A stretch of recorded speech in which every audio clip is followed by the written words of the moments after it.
One thing is mountain temples, we said women should not go, because you must understand, those were days, this is a tiger land. When I say tiger land, today the poor tiger has to be protected as if it's a pussycat. Those days they prowled in thousands. Going into the jungle and coming back alive is a big thing. If you don't know this, even today there is a practice that if tribal people walk in the jungle, though there are not so many tigers anymore, they will take some incense and walk because they don't want the wild animals to smell them. That when you do certain occult work, a woman is more susceptible to damage herself in such situation than a man. Even for a man, if there is any injury in the body, they won't let him into that place where they're doing occult because it will affect him. So, this was done with a certain care and concern, not as a discrimination. Sadhguru, if I may, completely, totally, 1000% disagree with you.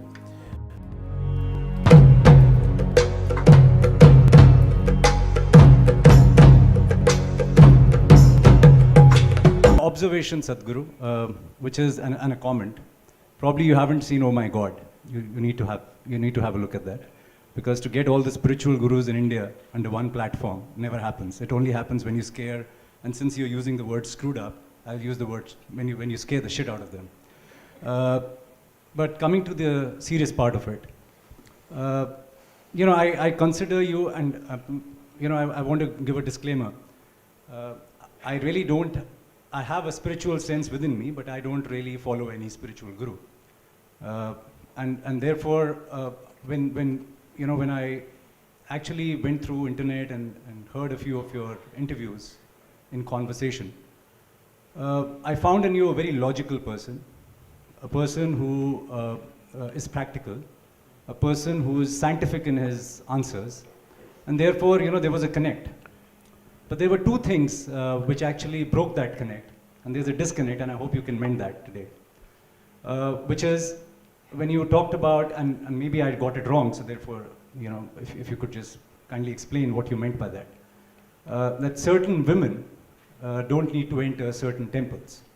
Or maybe women in certain temples need to stay out. So that's one. And the other is the recent one, where in Jallikattu, you talked about fundamental rights of animals and birds and everything. But in Jallikattu, you supported the other side of it. So why was this? And since it was kept political by Arnab, most part of it, and I think many of us out here were wanting to hear the spiritual side of you, so I'm following it up with a political question. So we must understand this. There are two reasons. Those people who are propagating certain things, and also there is a certain unfortunate discriminatory process, but essentially, culturally, this nation, before invasions and other things happened, this nation did not have a big discriminatory process between men and women. You look back on the ancient societies here, there was absolutely no discrimination. Most of the country was matriarchal. They obviously, because this is… you must understand, many things today are common between men and women, not because of liberalism, simply because of technology. Technology has leveled the ground in many ways. Your muscle doesn't mean as much as it meant 1,000 years ago. When human beings were doing everything with their body, man's muscles were important. So he dominated the world in a certain way. Once technology came, your muscles, if you have a lot of muscles, we'll give you a menial job, we're not going to make you the boss here. So because of that, things changed slowly. But in the spiritual dimension of this country, there never was any discrimination. You must understand, if you don't know this, as per the Hindu norms, a Hindu man cannot go to heaven without his wife. How nice is that? There are no other apsaras and other whatever, they're not waiting there. You have to go there with your wife. You decide whether you want to go to heaven or not, that's up to you. But a Hindu man cannot go to heaven without his wife next to him. She has to be there. So these are different ways this society addressed this. But when the invasions happen particularly, first thing that they're going for is your wife and your daughter. That's the first thing that people will take away. And it's the most disgraceful thing and the most painful thing. So they all hid them in the granaries of the time. And when continuously these raids were ravaging the society, slowly, don't step out of the house became a norm. Because generation after generation, the raids kept on happening. So there are many historical aspects, leave that. About the temple entry, there is no such thing anywhere that a woman should not enter a temple because she is a woman. Do you understand? It is just that certain temples, they are doing certain occult work. There are certain forces there. I have to talk about biology. One thing is mountain temples, we said women should not go. Because you must understand, those were days, this is a tiger land. When I say tiger land, today the poor tiger has to be protected as if it's a pussycat. Those days they prowled in thousands. Going into the jungle and coming back alive is a big thing. If you don't know this, even today there is a practice that if tribal people walk in the jungle, though there are not so many tigers anymore, they will take some incense and walk because they don't want the wild animals to smell them. There is Samrani in the South Indian temple. You know what Samrani? What do you call it in North? Samrani only, right? Yeah, either they burn it or they smear it on their body and walk so that the wild animals, the carnivorous animals cannot smell you. It is no more relevant because there are not so many left. But at that time it was really tiger country. So the very nature of woman's biology is such that a carnivorous animal will always smell out a woman much more easily than a man. Especially at certain times of the month, it will definitely smell her out. So they said, mountain temples she should not go. All the mountain temples, they're restricted. Now those things are gone, women are equipped in a different way than the way they were at that time, and the wildlife is scant, it is very much possible to go. The other kind of temples where they were asked not to go were where they're doing occult work. When they're doing occult work, I'm telling you, whether you like it or you don't like it, maybe you're liberal, but you don't know the fundamentals of nature. The nature is such that when you do certain occult work, a woman is more susceptible to damage herself in such situation than a man. Even for a man, if there is any injury in the body, they won't let him into that place where they're doing occult because it will affect him. So, this was done with a certain care and concern, not as a discrimination. Today you're taking it up as a political activism and thinking everybody should go to everywhere, it's fine. Then the thing is, you should not do that kind of work because it'll be harmful. Even today in this country, if a woman is in early stage of pregnancy, we won't allow her to come to the funerals. Do you know this? It is a very sensible thing to do. It is not discrimination, it is protection, not just for the woman, but for the child that she carries. It's very, very important. If you do not look at life the way it is, how the life forces function, how it is best for us to be, and if you just talk about social equality, then you will do silly things which will only, in the end, make the woman suffer.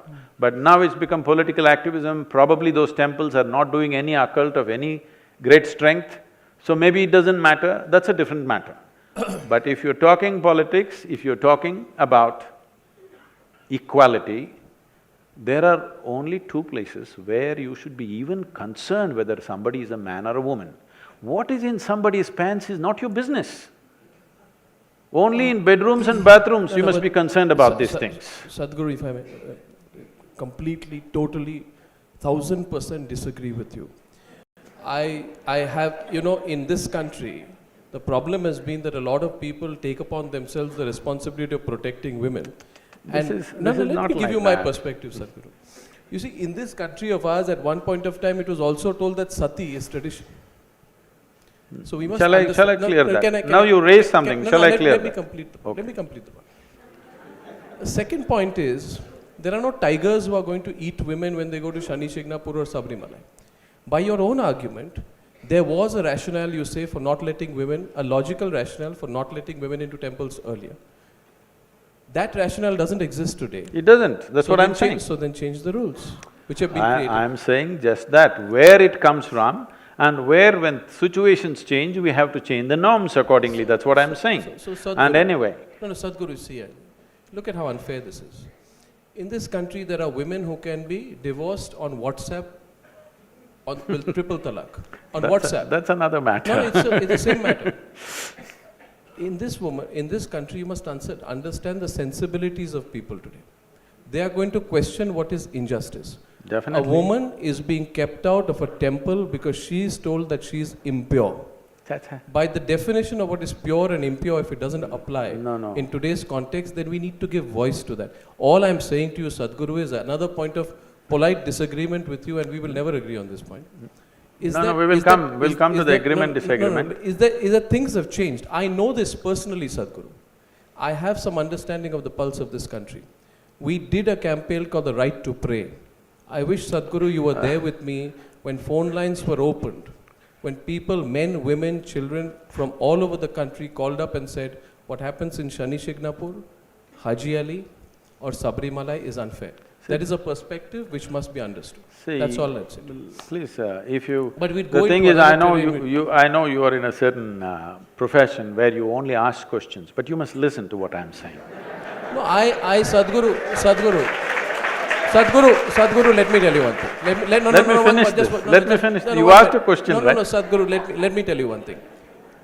Please understand that the logic is also understood by people, and the right to question what is wrong is essential to my profession. Yes. The day I stop questioning what is wrong… I'm not questioning that. Then I will not be true to my I'm profession. not questioning that.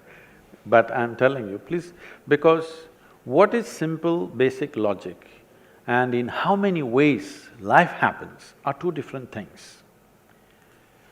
Whatever we did to protect from wildlife and stuff is not relevant anymore because women are not in the same condition, they're equipped in many different ways. Going up to hill temples would be very much possible, that's not an issue at all. But where there is genuine occult, I would still not send my daughter there or anybody that I know, because this, even for a man, if he's in a certain condition, it'll affect him if he's not of a certain nature. But woman is much more susceptible to this. Is such a thing happening in a temple or not is a questionable thing. But this is not about protecting women from somebody, because this is the nature of our biology, we cannot ignore it, all right? Now, talking about sati, nobody can endorse such a thing. Talking about 3 words will dismantle your marriage because 3 words may happen in moments of anger and disagreement and something and it's over, this is another thing altogether. Sati as a thing came up again only when men were killed in battle.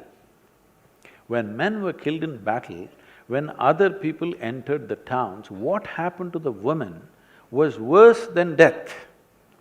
Because of that, they got into this mode, when my husband who is a soldier dies, I kill myself because what happens after that is worse than death. So that came from that and somebody exploited and stretched it, well, we stopped that reasonably, I think almost totally stopped that, that's a different thing. If you think I'm speaking for not equality of women, I don't want to say anything, I don't want to defend that, because my life is not about looking at someone as man and woman. As I said, only in a certain context of our life, we have to recognize the gender of a person. In the rest of the time, why should we even recognize the gender of a person? A human being is a human being. Only in certain aspects of our life, somebody is a man, somebody is a woman. All the time thinking, I am a man, you are a woman drives to madness. I'll make this pass, but I'll just make one observation. If you say you have to enter heaven with your wife, you can enter heaven with your wife, but you aren't enter a particular temple with your wife, I don't think that's fair. No, I take the next question. No, you can't have the last word on that. Sadhguru. You can't have the I last won't have word the on last that. word, I'll give the question there. I only mentioned the heaven business, not because I believe there is a heaven. No. Did not talk about the heaven because I think there is a heaven and you're going to heaven. I know you're not going to any such place. But I am saying the society and the culture try to control the natural urge for a man to dominate the woman with these kind of things. That's all I said.